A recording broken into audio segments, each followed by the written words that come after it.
When it comes to competition, the rules are often brutal and simple. There are winners and there are losers. And that is the basic truth of any sport. History tends to remember the winners. Their triumphs are carved into trophies and their stories are told for years. The losers, though, by design, are meant to be footnotes. They fade away. But what happens when that basic rule of storytelling just seems to break? What happens when a story comes along where the failure is the entire point, and that failure ends up being more powerful than any victory? This is the story of a Japanese racehorse who never won a single race, not even one. But in doing so, she became one of the most beloved legends in the history of sports. Her name is Haru Urara. Haru Urara means glorious spring, which is the first of many ironies in her life. That's pretty. Her career became a cultural phenomenon, and it gives us a perfect look at how we measure success. It is the story of how 113 losses in a row were transformed through a unique mix of timing, spirit. Do you just like give up at one point or you keep going? No, she is the true meaning of not giving up. She's like the anime protagonist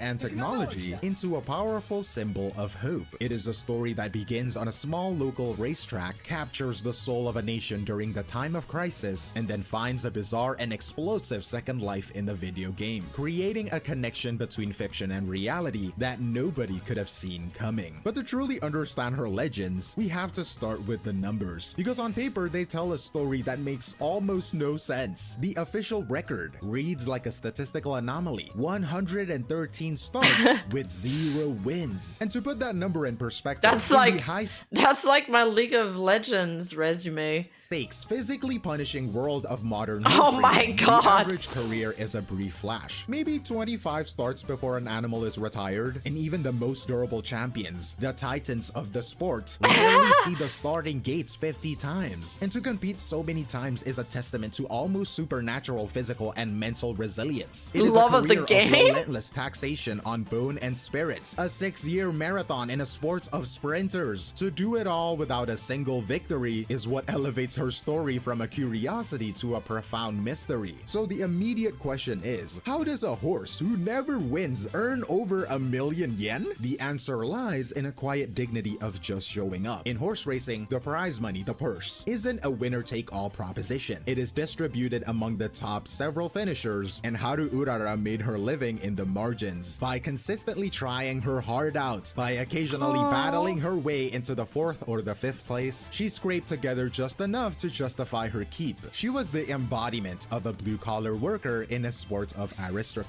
So do you get money for 4th and 5th place? I guess that's why they kept her going, because if she made no money...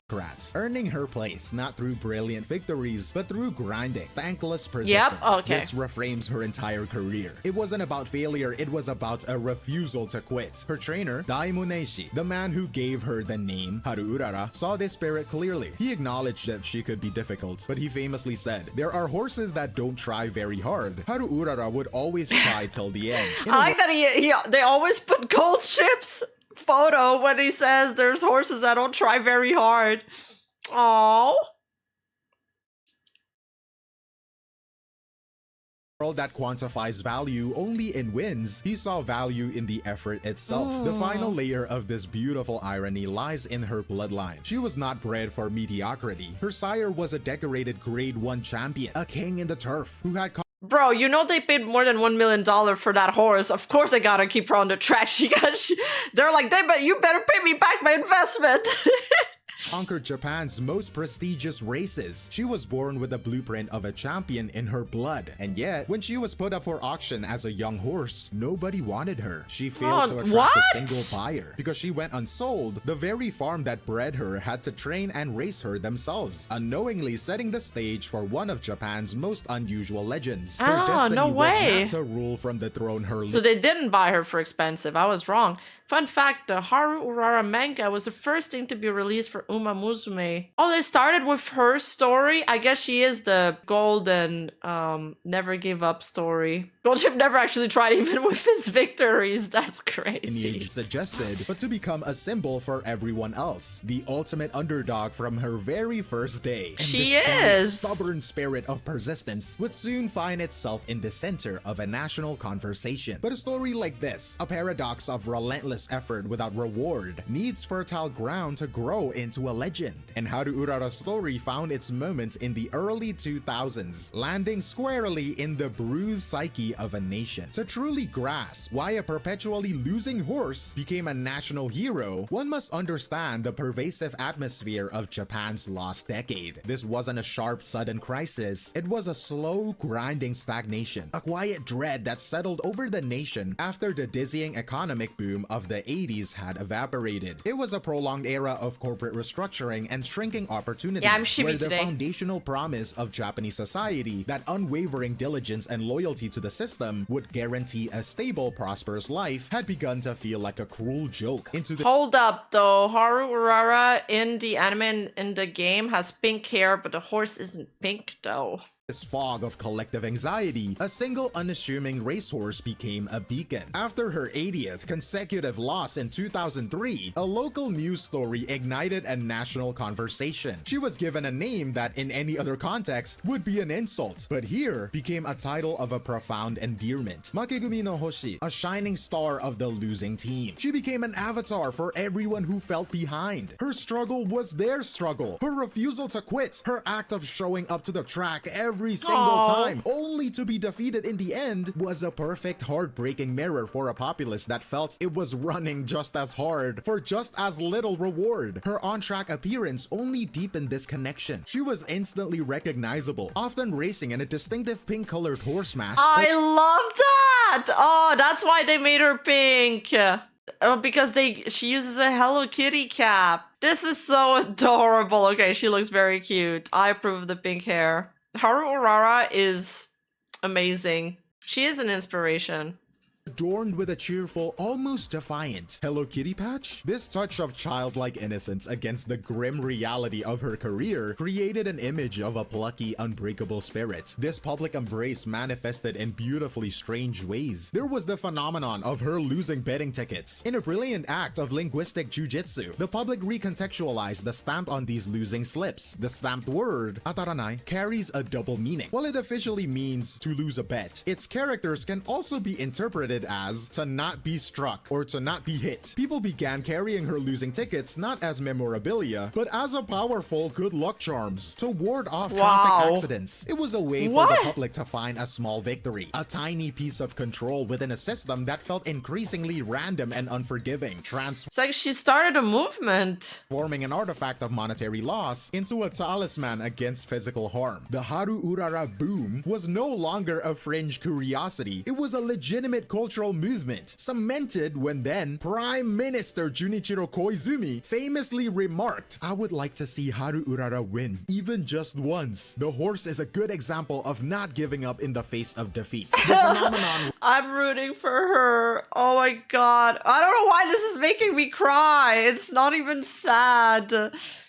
Reached its dramatic, almost mythical climax on March 22nd, 2004. For her 106th race, Japan's superstar jockey, the peerless Yuta Katake, made a pilgrimage to the struggling, near-bankrupt Kochi racetrack to ride her. It was less a horse race and more a national communion. The small track was overwhelmed by a crowd of over 13,000 people, and the air thick with an irrational, desperate hope. In a stunning performative act of collective faith, fans wagered over 121 million yen on Haru Urara to win. And in a turn that was both inevitable and perfect, she lost. She finished 10th place out of 11. But in that loss was her legend's greatest victory, because that mountain of hopeful, illogical bets did not have to be paid out. A massive betting handle, the total sum of money wagered, single-handedly saved the Kochi racetrack from a financial oblivion. Her career's most concrete, impactful achievement was forged directly from her 106th consecutive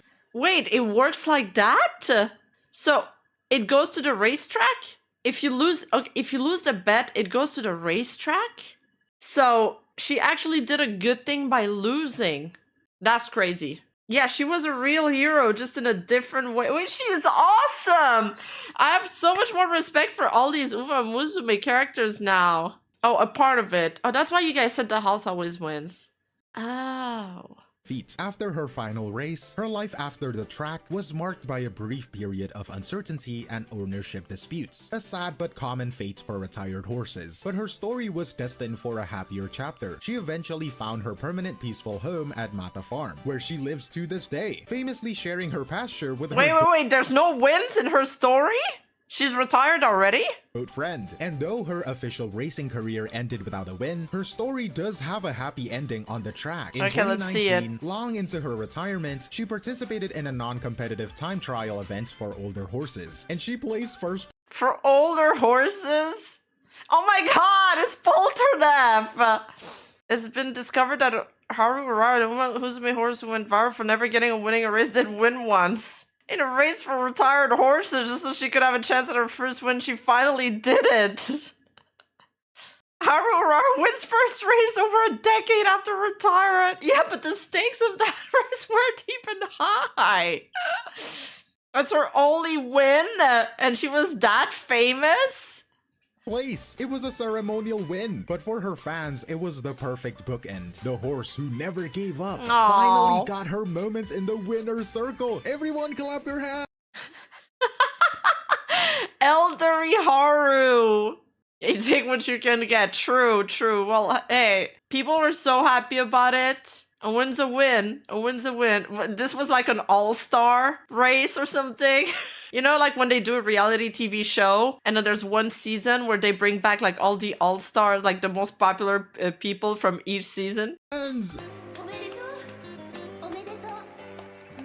For years, that ceremonial victory was the final gentle grace note in her story, a quiet, happy ending for a beloved national icon. But then, a second, stranger, and far louder chapter was about to begin in the digital world. When the company Cygames was developing their ambitious multimedia franchise, Uma Musume, they made an early tentative attempt to feature her. In 2016, a short-lived comedy manga titled Haru Urara Gambaru, or Haru Urara Do Your Best, was released. It was a footnote in the franchise's history, a brief run that failed to capture a wide audience and was soon discontinued. Its subsequent disappearance has rendered it a piece of lost media, a fascinating false start that proves how elusive Haru Urara's particular brand of lighting in a bottle appeal was to capture. Her true digital resurrection would come years later with the game itself, and the care taken in her adaptation was immense. Her in-game character is a masterclass in translation. She is presented as a splendid mood maker, an endlessly optimistic girl whose design is a loving tribute to her real-life persona. The multiple band-aids she wears serves as a constant visual metaphor for her resilience, and her casual outfit, the blue overalls and pink bow motive, is an unmistakable callback to the iconic Hello Kitty character from her racing mask. But the genius of her adaptation lies far deeper than the aesthetics. It is woven to the very code of the game. The developers encoded her real-life limitations directly into her stats. She has an A rank on the dirt tracks and short distances she ran in real life. But for races on the turf and for long distance races, the domain of champions, she has a G rank. That is the lowest possible score. She is, by design, fundamentally bad for the game's most prestigious events. The game's story mode then weaponizes this flaw in an act of brilliant, if not cruel, narrative. Wait!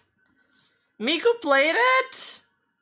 She calls her a dummy. Design. It forces you, the player, to enter her in the Arimakinen, one of Japan's most famous and difficult championship races. A long-distance marathon on a turf track. It is a situation she is mathematically and mechanically programmed to fail.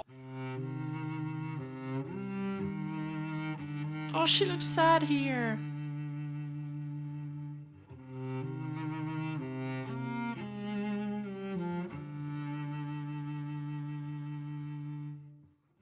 But what if you win? It is a monumental undertaking, a community-wide rite of passage that requires a fanatical devotion to overcome the game's punishing mechanics. But if you is it really that hard to make her win?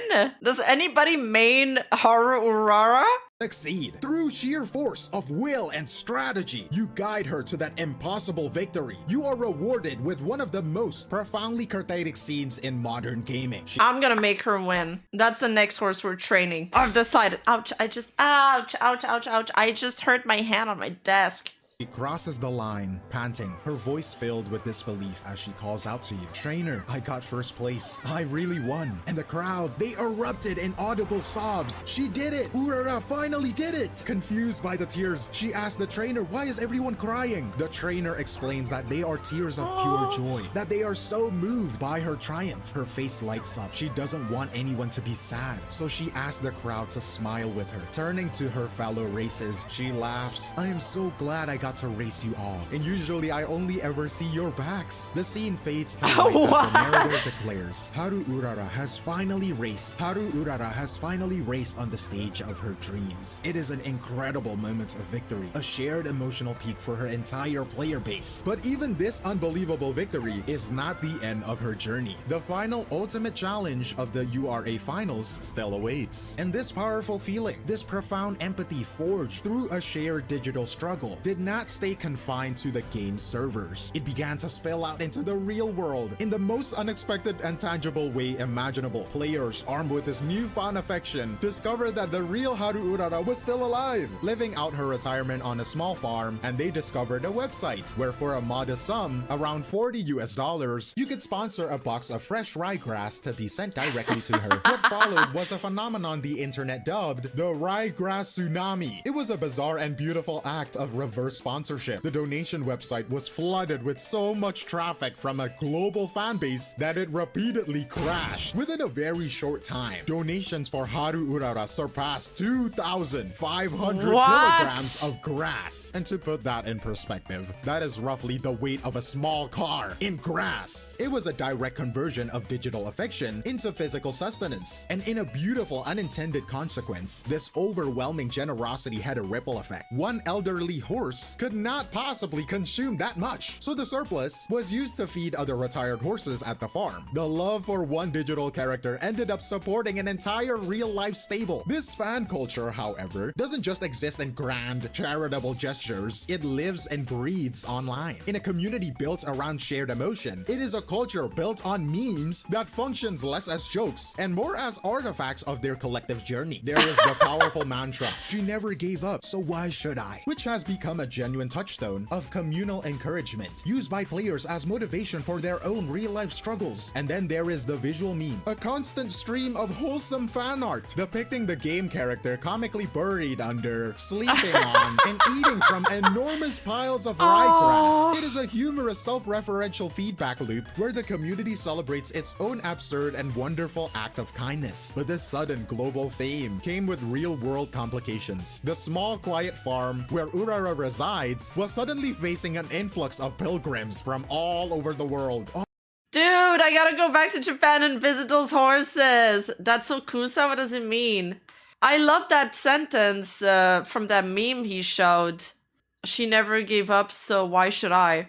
Okay, I'm gonna need a Haru portrait now, a Haru inspirational portrait in my office. All wanting to visit the living legend they had come to adore. This created a logistical nightmare. In response, the farm had to implement a strict reservation system, with slots that when opened, filled up almost instantly every time. The situation becomes so unique that the game's developer, Cygames, took the unprecedented step of publishing an official guide on their website titled Etiquette for Visiting Retired Racehorses. It was a list of common sense rules. Don't make Contact the queues above for Rusato Information Center discovery visits are possible. Detail and time of visit. Follow the instruction provided by the staff working at the stables. Do not enter stable building grazing land without permission. Do not shout or make loud noises. Never touch the horse, it's extremely dangerous. Smoking is prohibited on stable land. Not use camera flashes, never feed the horse. Loud noises. Don't feed them unauthorized treats. That had to be formalized. It highlights the surreal logistics of managing a living media property and the fascinating blurry line that emerges when a fictional product has a direct and significant impact on a real, living being. It was a modern problem that demanded a very modern solution. But when you take a step back and absorb the whole sprawling, improbable story, you you realize that Haru Urara's legacy was never truly about horse racing. It was built on something far more potent and far more human, even though she's a horse. Her story stands as the ultimate proof that success is not a synonym for victory, and that the most enduring legacies are often measured not in trophies or prize money, but in the hearts they managed to capture. In other words, she may lost the race, but she won our hearts. Her career is defined by two perfect paradoxical victories. The first was on the track at Kochi, where she saved her home for financial ruin by decisively losing her 106th race. The second came decades. That is crazy. I didn't realize it was her home turf too. That's amazing.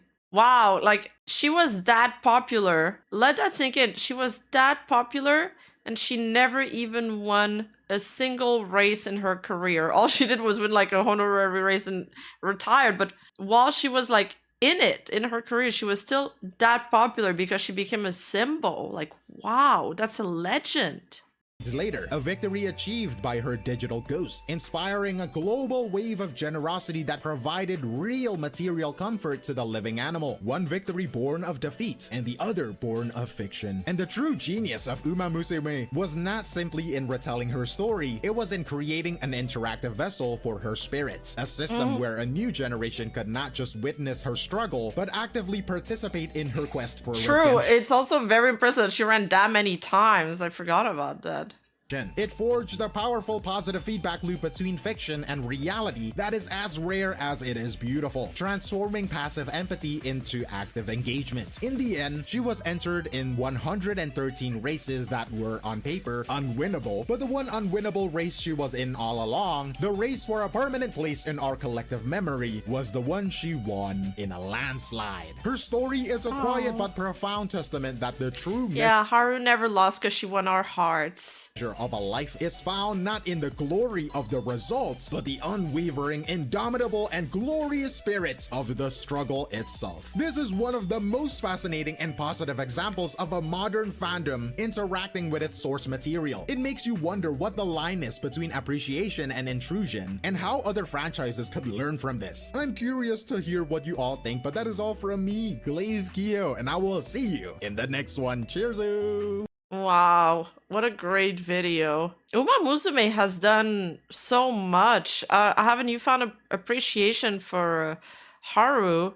I didn't really like her model in the game, but now knowing her story, I like her a lot more. She passed away September 9 this year, I think. No! 07. Rest in peace, Haru. She'll go to horse heaven. You know, characters like this, who...